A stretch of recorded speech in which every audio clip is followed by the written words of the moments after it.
Bismillahirrahmanirrahim. Alhamdulillahi rabbil alamin. Wassalatu wassalamu ala rasulillah sayyidina Muhammadun sallallahu alaihi wasallam. Mbokku internet yi, mbokku téléspectateurs yi ñuy suivre ci seen plateforme Albourakh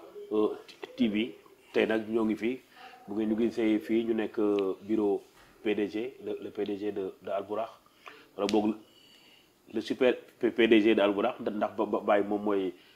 mooy le PDG ñuy Aziz Ndiaye en l'occurrence xam ngeen ne nag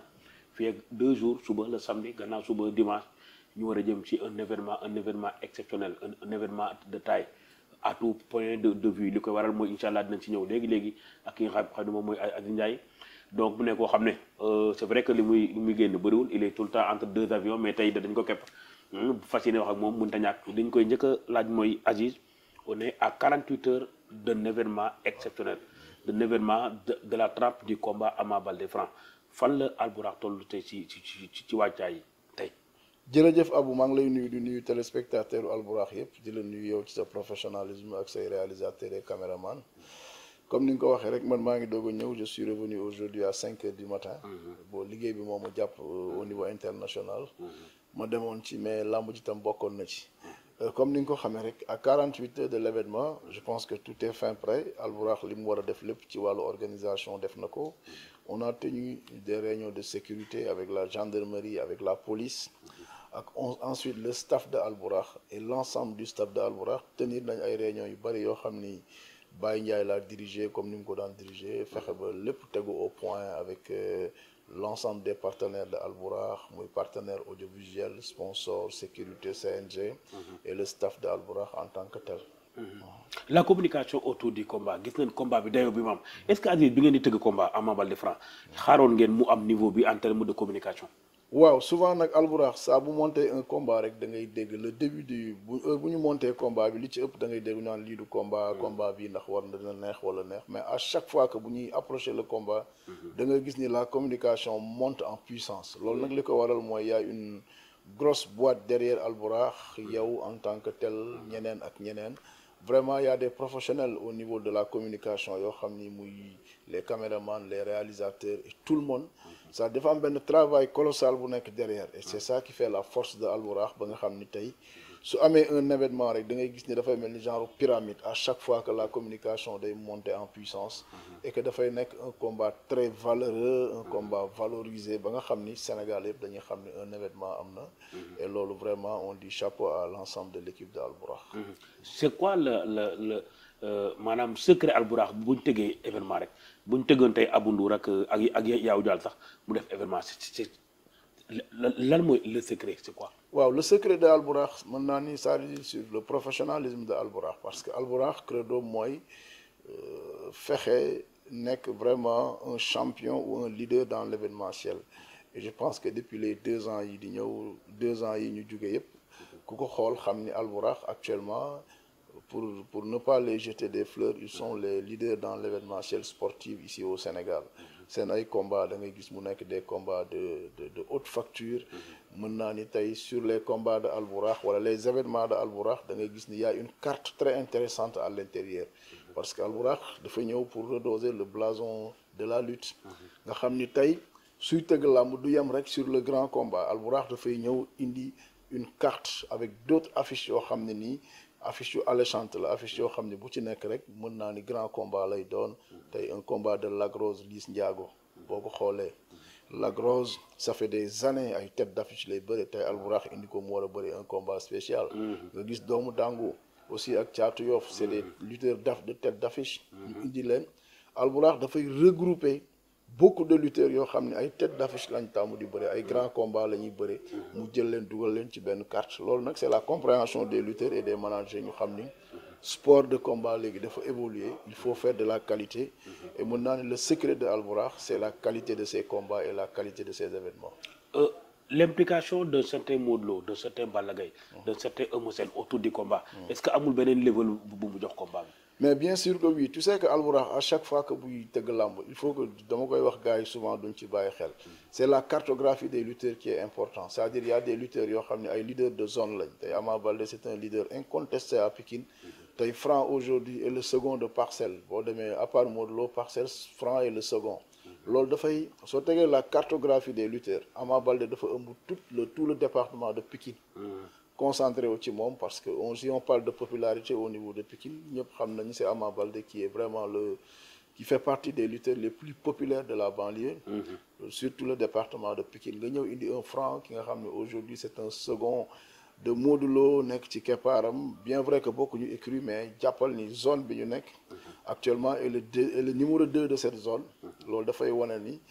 c'est bien de faire des choix et les choix de Albourakh ci loolu la koy wéer tey lutteur de zone tey boo gisee le plateau qui est derrière tu vois un Lac Rose boo xam ni tey aujourd'hui de NGB ñaari tali Fass Gueule Tapée ñu ngi ci ginnaawam ñu jéggi foofu dem Diamaguène jëli fi un autre Liss Ndiago nga yaakaar foofu la ñuy yem ñu dem Tëngéej jëli fa doomu dàngu ñëwaat encore Yoff jël fa caatu Yoff tasaare ko nga dem Guédiawaye jël fa ndigal ñëw Parcelles jël fi Niang Ballo dem Grand Yoff c'est-à-dire que dañu def benn maillage boo xam ni day toucher toutes les zones yi nga xam ni c'est des zones de lutte ay champions ñoo fa nekk loolu mooy def bu Albourakh tëggee nga gis ni daf koy tasaare c'est-à-dire da ngay xool toutes les zones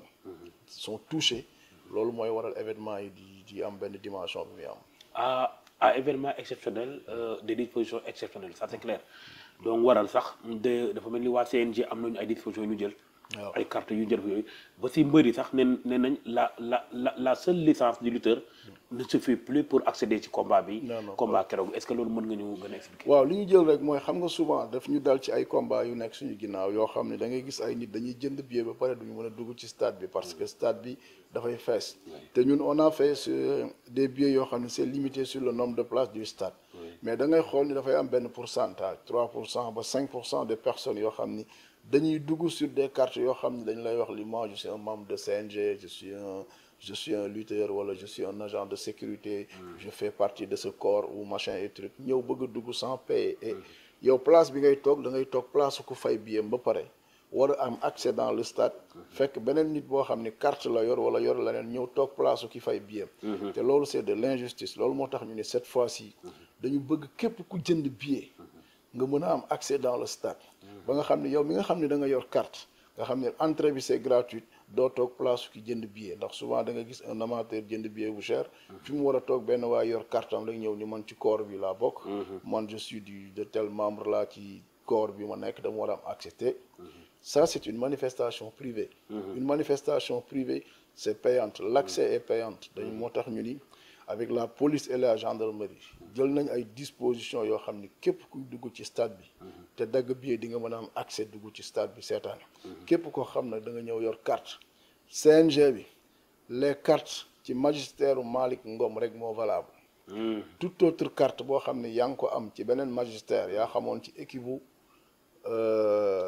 Alioune Sarr nga bokkoon wala équipe bu Bira nga bokkoon carte yooyu ne sont pas valables pour l'accès au stade les cartes du CNG valables indiqué nañ ko wan nañ ko la gendarmerie et la police képp ku ñëw indi beneen carte yaakaar ni da ngay am accès ci stade bi di nga nax sa bopp parce que doo mën a dugg képp koo xam ni itam da nga yaakaar ni mbër nga wala champion nga wala da nga nekk un manager wala da nga nekk leneen yaakaar ni carte bi nga yor soo ñëwee da ngay dugg tam boo ñëwee doo am accès képp koo xam ni tam ci beneen corps nga bokk te liggéeyuloo ci bisu làmb ji yaa xam foo mën a bokk ci ban corps nga mën a bokk parce que je veux pas citer des corps yeneen mais boo ñëwee ci làmb ji te liggéey si woo tam doo mën a dugg amul man la rakku Aziz Ndiaye amul man la xaritu Aziz amul man la papay Aziz man xaritu Baye laa je suis journaliste wala leneen ça sera impossible pour l'accès donc on dit à tout le monde li tax ñu def ko nag dañu bëgg képp ku jënd billet nga mën a dugg ci stade bi inchallah les 5% ou 10% de personnes yi dugg te duñu fay te bu ñu duggee toog place ki fay loolu lañ bëgg mu jeex ba tax na on dit à tout le monde allez acheter vos billets pour mën a dugg convenablement billets yi aussi képp koo xam ne da nga jënd billet 6000 francs munoo toog feneen fu dul place 6000 francs képp koo xam ne da nga jënd billet 15000 francs munoo toog lu dul place 15000 francs képp ku jënd billet 25000 munoo toog feneen fu dul place 25000 parce que lii xew ci làmb yëpp dañ ci bëgg a ut solution nit day jënd billet 6000 francs bëgg a dem toog place ki jënd billet 25000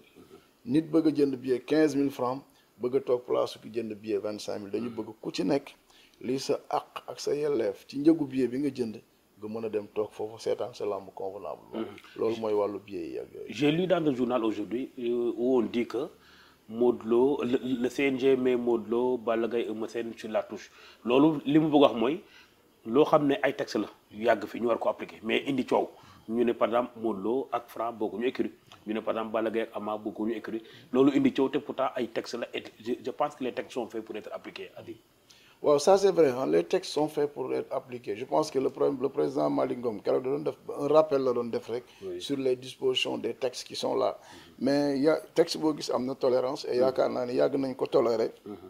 te c'était juste un rappel mais c'est pas des interdictions yoo xam ne nii dañ leen forcer wax ni Modou Lo du dem ci camp wu Franc wala Ama Baldé ak Balla Gaye waruñu saafonte dans la sportivité et dans le fair play loolu y a pas de problème li ñu leen doon rappeler rek les dispositions des textes et les textes aussi sont faits pour être respectés mais s'il y a une tolérance ça peut se comprendre et yaakaar naa ne dañu ñëw rek pour def un show et une animation et que la sécurité et la police dinañ leen ko tolérer sans mu ànd ak benn violence ak benn incompréhension incha allah. Qui l'eût cru on a envie de dire qui l'eût cru un Diagne Ndiaye président du CNOSS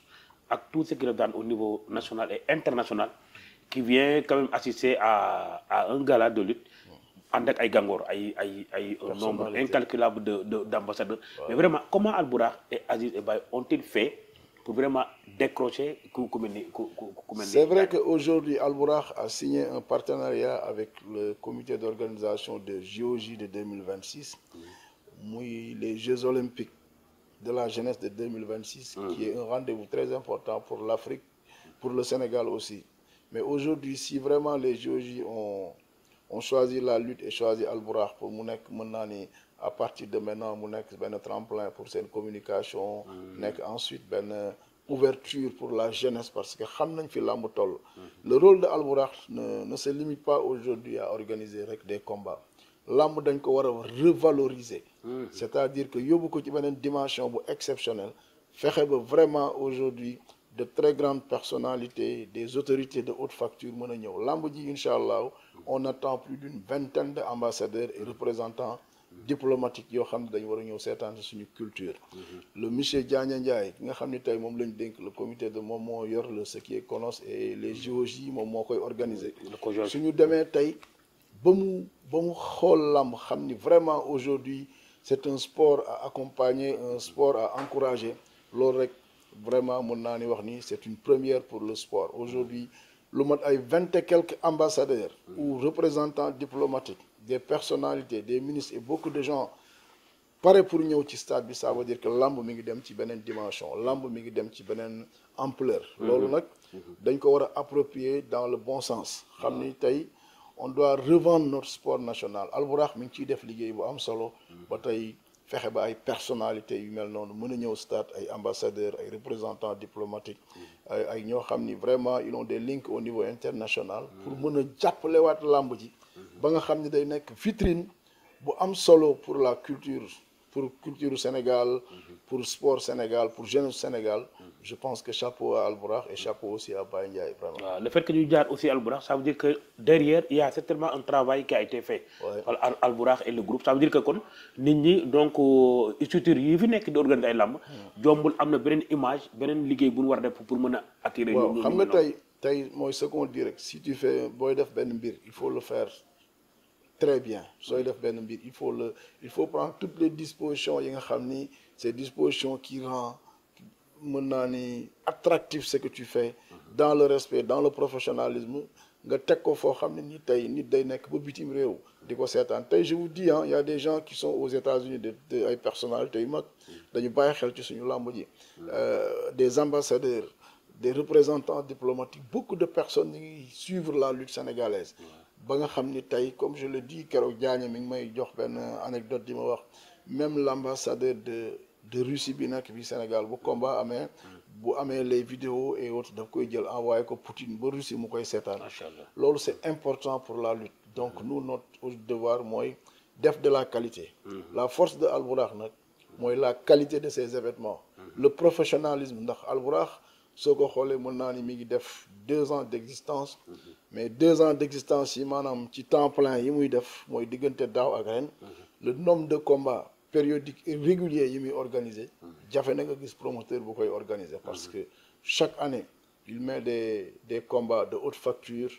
des programmes de qualité, des programmes yoo xam ni je pense sax ça dépasse le cadre de sport, c'est du vrai entertainment. Loolu c'est important que nit ñi xam ni liggéey bu am solo te loolu on le fait pour la jeunesse et c'est très important pour ñu liggéey pour la jeunesse. Et aujourd'hui lamb jëlaat na beneen dimension bu exceptionnelle. Aujourd'hui pour dire regarde les sponsors yi nga xam ne Albourakh l'a décroché. Aujourd'hui je te dis à travers Albourakh, Orange même est en train de revenir dans la lutte. via Wido. Parce que mën naa ni tey li am ci lamb booy bu ñu demee ba li lamb doon jooy Sénégal yëpp doon ko jooy mooy comment la lutte ñu dem bay jaay les droits audiovisuels de la lutte. Albourakh l'a réussi cette année. Avec Sonatel,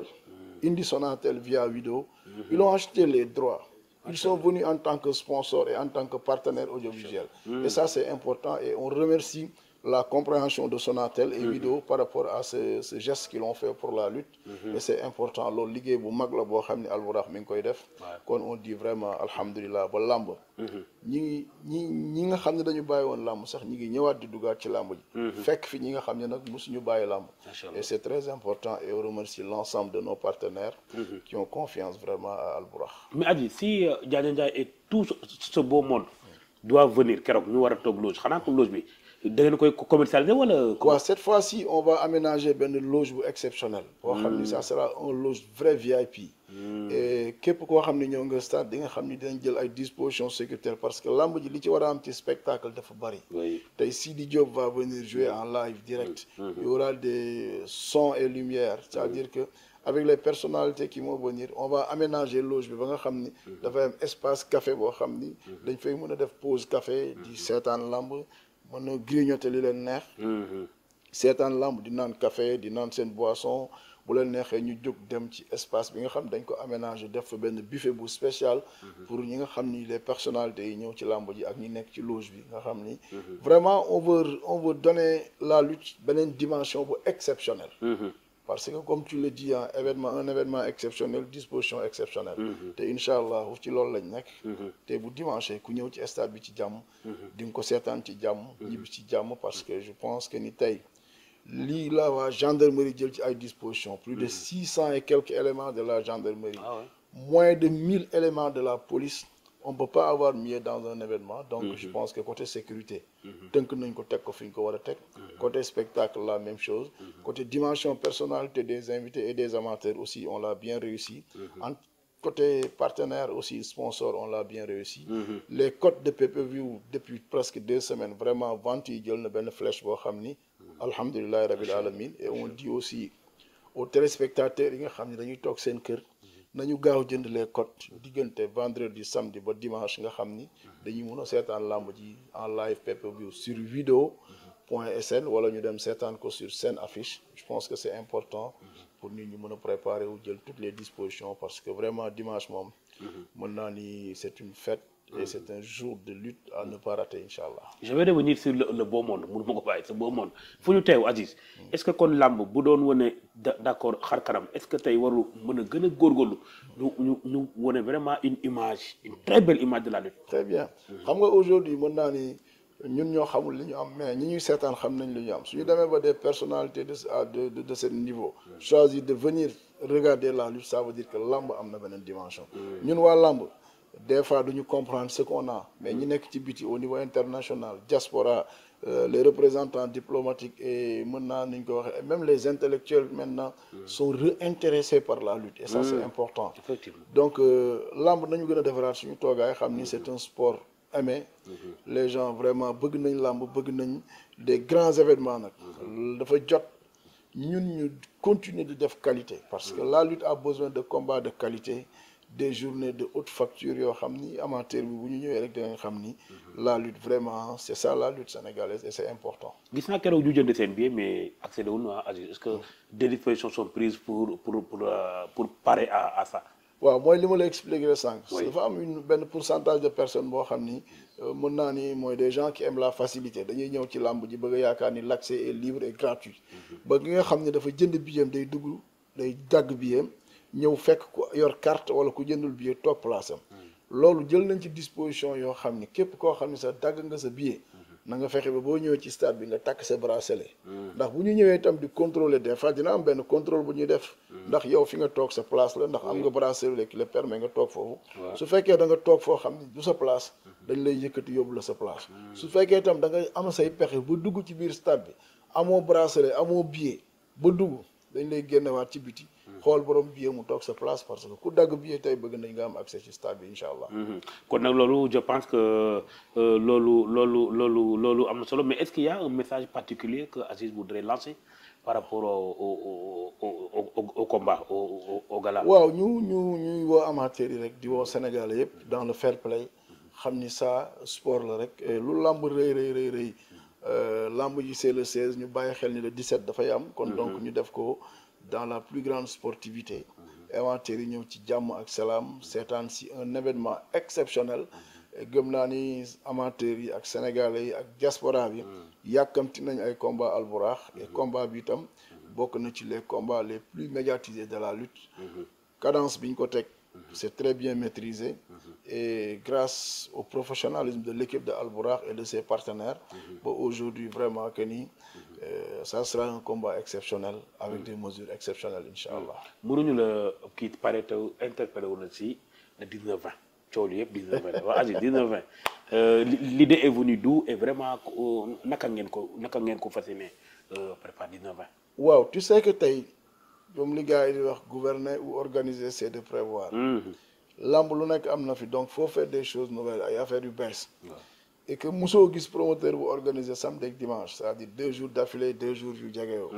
nous aussi on veut vraiment faire des choses yoo xam ne d'ici 50 ans d'ici mën naa ni 30 ans 100 ans ci génn kanam aussi dañ naan Albourakh defoon na fi nangam Albourakh moo defoon lii moo defoon lële. vraiment on veut organiser Albourakh est en train de faire un bon travail parce que tey au-delà de lamb ji wala leneen y a beaucoup de projets pour le monde de la lutte en général. Et aujourd'hui on est en train de les réussir ñu ngi jël lamb di indiwaat des personnalités qui avaient quitté la lutte fexe nañ ñu ñëwaat. dinañ suñu projet yi ñu am yëpp pour le monde de la lutte ça dépasse même l'organisation des combats comme je dis souvent rek. Si on fait l'économie de la lutte ça dépasse même les 6 000 ou 8 000 licenciés yi bëree. La lutte mën naa ni c'est un grenier d'emploi boo xam ne y a beaucoup de débauchés. On parle que des lutteurs mais les gens qui sont derrière qui travaillent derrière la lutte sont 4 fois ou 5 fois plus nombreux que les lutteurs licenciés donc lamb dafa nekk benn sport boo xam ne je peux te dire c'est un grenier d'emploi qui regorge beaucoup de qualités. Beaucoup de ressources humaines yoo xam ni bu ñu leen exploiter rek mën na yóbbu Sénégal fu kawe Inch'Allah. En tout cas après le 12 janvier Gris Bordeaux Zarko le 16 février Ama Baldé Franc donc ñu ngi lay gërëm xam nañ ne sonn nga tu revais de voyage ñu ngi lay gërëm di la sant Aziz. macha allah jërëjëf kontaan nañu wasalaamaaleykum. waaw dafa am doole te daa mën a bëri kookoy Franc kookoy Ama waaye moomu Ama waay taxawaay bi baax na liggéey na sax entraîné na wax dëgg yàlla waaye xale lay dajeel min lamb ji doy waar a ngi Lamine ji lamb ji metti war na dina am ak du am teel a 16 gars yi ba pare leen képp ku bëgg a seetaan combat bi live pay-per-view lay daw senaffiche.com ñi nekk Sénégal 8000 francs la ñu ko mën a jëndee ak les paiements locaux waa diaspora bi 15,99 € donc maa ngi leen di ñaax aussi tamit ñu bàyyi di pirater code yi nga xamante ne moom nañu jëfandikoo parce que boo leen pirater code yi du arrangement mbër bi du arrangement promoteur bi